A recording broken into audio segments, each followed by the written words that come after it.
Oke guys, welcome back to Daily Charting with Toshi, di mana kita akan daily chart your favorite cryptocurrencies. Oke, dalam 24 jam terakhir, cryptocurrency market meningkat sebesar 0,41%. Dengan total market cap mencapai di 1,28 triliun US dollars, dengan peningkatan Bitcoin dominan sebesar 0,08% dan peningkatan volume juga sebesar 4,38%. Untuk Bitcoin terjadi peningkatan tipis sebesar 0,25% dan sekarang trading di angka 34.470 ya. Untuk Ethereum terjadi peningkatan juga sebesar 0,41% di angka 1.810. BNB terkoreksi, XRP, dia rally dengan lebih signifikan ya di 3%-an di angka 59 sen. Solana masuknya ke kategori PAM sebesar 6,36%. Oke, selanjutnya kita akan geser ke economic calendar dan untuk hari ini ya, tanggal 1 November, bulan baru ya. Apakah di November ini akan sama seperti Oktober atau jangan-jangan November waktunya untuk cryptocurrency koreksi ya. Oke, tanggal 1 November hari Rabu kita bisa di sini dari US akan keluar beberapa data penting seingat gua ya. Yang pertama adalah ADP Non-Farm Employment Change. Untuk ini harapannya adalah dia lebih rendah daripada ekspektasi, yaitu di bawah dari 150.000 untuk supaya USD melemah ya. Nah, selanjutnya ada ISM Manufacturing PMI. Untuk ini harapan kita adalah dia itu lebih rendah ya, lebih rendah daripada ekspektasi, berarti lebih rendah daripada 49. Lalu untuk ISM Manufacturing Prices, harapan kita itu harusnya sama ya, lebih rendah daripada ekspektasi, berarti lebih rendah daripada 44,5. Ada JOLTS Jobs Opening. Untuk ini harapan kita adalah lebih rendah daripada forecast juga ya, berarti lebih rendah daripada 9,270 ya. Nah, selanjutnya yang paling terakhir itu crude oil inventories ya. Untuk ini harapannya adalah dia itu lebih rendah daripada ekspektasi ya. Oke, jadi untuk crude oil inventories lebih tinggi daripada ekspektasi ya.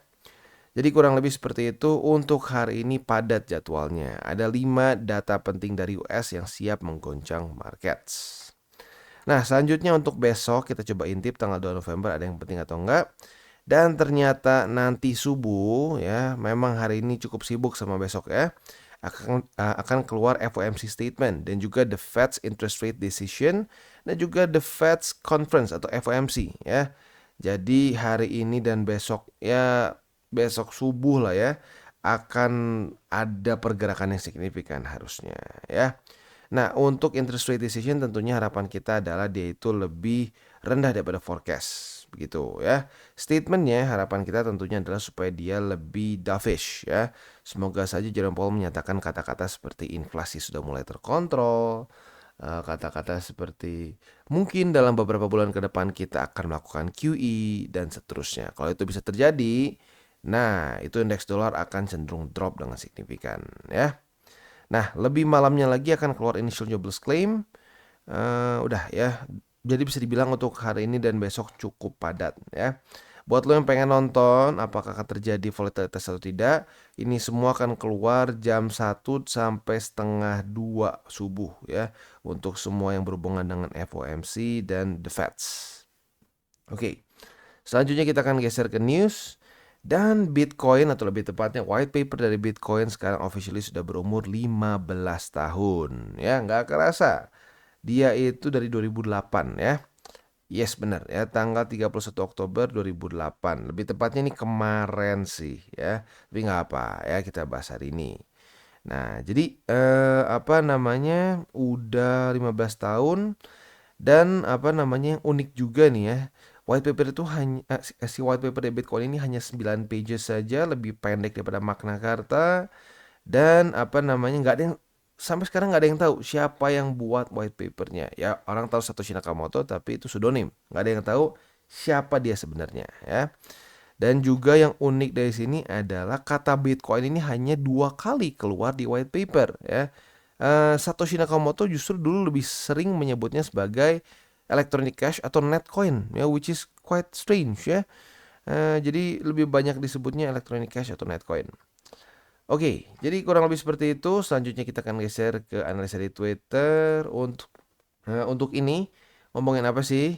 Simple banget, ngomongin soal buying the rumor and selling the news. Jadi seperti yang gue sudah katakan dari sebelum-sebelumnya, ya, event-event besar seperti ETF approval, seperti halving, bahkan di sini ETH merger, ya, itu sering kali terjadi buying the rumor and selling the news. Itu adalah satu fenomena yang terjadi di market, di mana market mencoba untuk pricing, ya. Untuk lebih tepatnya nge-price in, ya, bukan pricing tapi nge-price in satu event yang besar, ya. Jadi orang-orang pengen beli duluan sebelum terjadi eventnya. Makanya kenapa gue bilang hati-hati, janganlah kita kesannya nunggu. Oke. Oh, misalkan halving Bitcoin nih, ya, nanti di bulan April, pokoknya gue beli sehari sebelumnya pakai leverage. Nah, itu bisa terjadi seperti ini. Ada yang dump 32% Ethereum, terus untuk halving Bitcoin kedua dump 40%, LTC dia dump 53%. Nah, jadi lagi-lagi, ya, uh, sering kayak terjadi buying the rumor and selling the news. Makanya kalau lu tanya, Bang, kapan waktu terbaik untuk bisa merasakan ETF approval, halving, dan seterusnya? Nah, itu yang paling baik adalah dari sekarang-sekarang ini, ya. Supaya nanti by the time kita sudah dapat TP kayak kemarin gitu, ya. Buat lo yang ngikutin DCWT dari kemarin-kemarin udah kena TP di 30 berapa tuh kemarin, ya. 34.000 something, gue lupa, ya. Nah, jadi ya sekali lagi, ya, buat lo yang pengen merasakan keuntungan ETF, ya, atau juga halving, ya harus dari sekarang gitu akumulasinya. Nggak bisa tuh, gue pokoknya bang cuma pengen sehari, gue nanti pinjam ke pinjol kemana, udah gitu gue full leverage, udah gitu kita kaya, ya, yang ada malah miskin diketok pinjol, ya. Jadi hati-hati fenomena buying the rumor and selling the news, ya. Oke, selanjutnya kita akan geser ke chart kita. Untuk Bitcoin kita bisa di sini, ya. Cukup mengagumkan, ya, dia berhasil daily close di atas dari 34.500-an, dan technically speaking membuat suatu higher high untuk close-nya, ya. Untuk week lebih tinggi di sini. Tapi untuk bodinya yang close daily-nya itu di atas dari di sini, ya. That's good, ya. Nah, sekarang PR untuk Bitcoin apa? PR untuk Bitcoin adalah dia daily close di atas dari, atau lebih tepatnya bertahan di atas dari 34.500. Itu harapan gua, ya. Tapi yang lebih krusialnya adalah bertahan di atas dari 33.849. Jadi ini PR utama, ini secondary-nya gitu. Kalau bisa dipertahankan gitu, ya. Nah, untuk weekly-nya, ya. Untuk weekly-nya kita bisa cek di sini. Bitcoin overall oke, ya. Buat kemarin sudah TP di sini, ya, congrats, ya, sudah, yes, ya, sudah TP akhirnya, ya. Nah, untuk bull support band itu sekarang ada di angka, ya, nggak berubah ya, cuma berubah tipis lah, ya, di 28.913, naik belasan dolar sampai 28.759. Sekali lagi, PR dari Bitcoin adalah bertahan di sini, ya, bertahan di sini, dan sampai dijemput oleh bull support band. Oke, selanjutnya kita akan geser ke indeks dolar. Untuk indeks dolar kita bisa lihat di sini. Sayangnya dia kemarin reclaim MA20, ya. Dia reclaim MA20. Jadi tidak sesuai harapan kita. Jadi overall masih sama PR-nya, atau lebih tepatnya ngulang, yaitu harus kembali jebol dari MA20 dan membuat lower low dan lower high, ya. Nasdaq, S&P, dia marketnya masih close, ya. Kita lihat nanti pasti udah buka. Jadi indeks dolar duluan buka, ya. Jadi kurang lebih seperti itu. Selanjutnya kita akan geser ke ke buy limit, ya. Tapi sebelum kita masuk ke buy limit, seperti biasa gue akan disclaimer dulu bahwa semua konten dari TCI ini bukanlah financial advice. Ini semua bentuknya adalah edukasi. Lalu bagaimana cara untuk mendukung TCI? Ada banyak caranya. Lo bisa like our video, bisa share our video, atau juga bisa menggunakan link referral kita di bawah. Nah, salah satunya lo bisa pertimbangkan untuk beli hardware wallet di Encrypt apabila lo membutuhkan, ya. Karena Encrypt ini adalah authorized reseller dari berbagai macam brands yang ada di sini, dan free shipping seluruh Indonesia, ya. Oke. Selanjutnya kita akan masuk dulu ke pesan-pesan dari sponsor kita pada hari ini. Oke, today's video is brought to you by Bybit. Di mana di Bybit ini kita bisa melakukan berbagai macam hal, mulai dari trade sesimpel spot trading ataupun juga kita bisa derivative trading. Dan tentunya di Bybit ini banyak sekali promo-promo. Salah satunya yang sekarang sedang berjalan adalah 8 juta USDT prize pool yang kita bisa dapatkan di 2023. Dan ada Lamborghini dan juga Rolex yang menunggu kalian. Dan juga buat kalian tertarik untuk masuk di Bybit, ada juga sign up bonus mencapai 5.000 USD ya. Di sini tentunya kita bisa lakukan berbagai macam hal ya, trade berbagai macam aset class juga. Buat kalian tertarik bisa silakan menggunakan link reflektif di bawah, dan buat update mengenai mengenai segala macam hal yang paling baru mengenai Bybit bisa cek di link description kita di bawah. Oke, dan sekarang kita masuk ke Bitcoin. Untuk Bitcoin karena terjadi reclaim ya, atau bukan reclaim lebih tepatnya ya, dia berhasil menembus satu resisten. Maka dari itu sekarang buy limit pertama jadi di 34.512 ya, buat lo yang pengen bisa sekarang karena sekarang sedang di bawah ya. Buy limit kedua di 33.849 dan buy limit ketiga di 32.000 lah kalau kita bulatkan ya. Itu untuk posisi spot di Bitcoin. Untuk posisi future sayangnya posisi short kita kena cut loss kemarin ya. Karena retest 1, retest 2 dan ternyata tembus. Tapi kalau buat yang konservatif harusnya aman kemarin di sini ya, karena seingat gua ada news tapi ya belum kena target TP gitu. Jadi kalau buat yang konservatif kan TP duluan ya. Nah, sekarang setup yang terdekat lagi adalah posisi long. Apabila besok Bitcoin bisa daily close tetap di atas dari 34.512, kita bisa limit posisi long. Nah, target TP-nya adalah di 34.886. Dan sekarang kita masuk ke Ethereum. Untuk Ethereum kita bisa lihat di sini ya. Dia retest ke 1827.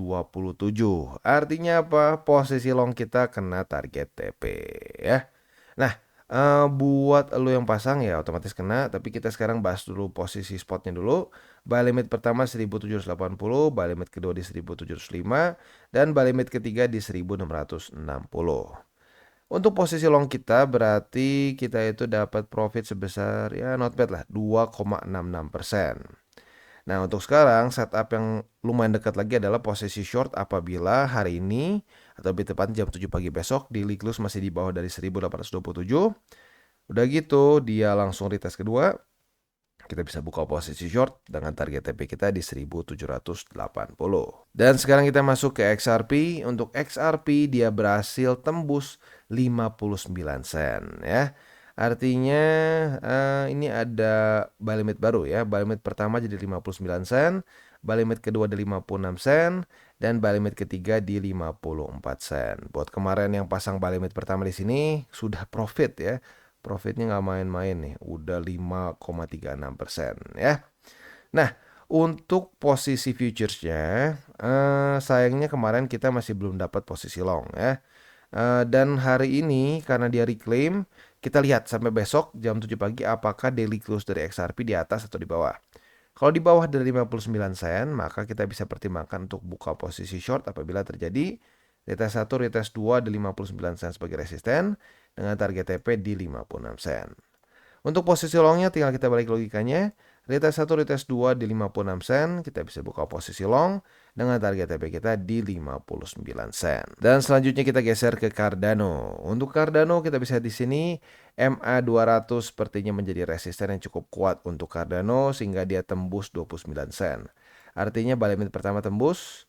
Untuk sekarang yang tersisa adalah buy limit kedua di 27 sen dan buy limit ketiga di MA20 yaitu di 26 sen ya. Itu untuk posisi spot. Untuk posisi futuresnya kita bisa lihat di sini dia jebol MA200, sayangnya belum terjadi retest kedua ya. Jadi untuk sekarang posisi shortnya adalah apabila terjadi retest 1, retest 2 di 29 sen sebagai resisten, kita bisa buka posisi short dengan target TP kita di 27 sen. Sementara untuk posisi longnya tinggal kita balik logikanya. Retest 1, retest 2 di 27 sen sebagai support. Kita bisa buka posisi long dengan target TP kita di 29 sen. Dan untuk Solana berbeda dengan Cardano, dia nggak ada EMA 200 ya, udah di bawah jauh. Jadi dia kembali reclaim satu resisten ya. Jadi buy limit pertama di $37 lebih 10 sen, buy limit kedua di $33 lebih 94 sen, dan buy limit ketiga di $32 lebih 68 sen ya. Nah, untuk posisi futuresnya gimana? Untuk posisi futures ya kita bisa di sini ini resisten baru yang kita buat kemarin ya, baru kita bahas kemarin di sini langsung tembus ya. Langsung tembus dan sekarang apabila terjadi ya retest 1, retest 2 di $37 lebih 10 sen, kita bisa buka posisi long dengan target TP kita di $44 lebih 42 sen. Sementara untuk posisi shortnya otomatis ini masih kejauhan ya. Jadi kalau sampai ternyata ini nggak kuat 37,10 dia jebol ke bawah. Retest 1, retest 2 sebagai resisten.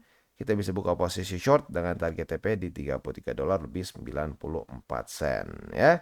Jadi kurang lebih seperti itu untuk DCWT kita pada hari ini. Gua ingatkan hari ini penuh dengan data-data penting. Jadi ekstra hati-hati ya. Ada hari ini aja 5. Besok subuh akan keluar Jerome Powell nih ya. Speech dan juga statement dan juga keputusan interest rate. Jadi hari ini dan besok hari yang sangat bisa sangat volatile nih. Tinggal kita lihat volatilenya kemana. Oke guys, jadi itu adalah akhir dari segmen DCWT kita pada hari ini. Dan jangan lupa bagi kalian yang merasakan manfaat dari segmen ini, jangan lupa untuk share ke teman-teman kalian. Dan apabila lu pengen mensupport channel kita, ya TCI, jangan lupa untuk menggunakan link referral kita di bawah. Nggak wajib ya, tetapi apabila lu menggunakan link referral kita di bawah, ada macam-macam ya, dari Bybit, Huobi, Maxi, toko kripto, dan banyak lagi ya. Ya, walaupun nggak wajib, tapi kalau menggunakan link referral kita, lu secara langsung membantu perkembangan dari TCI. Dan satu lagi, jangan lupa juga untuk join Telegram group kita, di mana kita bisa ngobrol-ngobrol santai mengenai dunia cryptocurrency secara dua arah. So, jangan lupa untuk like, subscribe, klik the bell icon, and see you on the next video.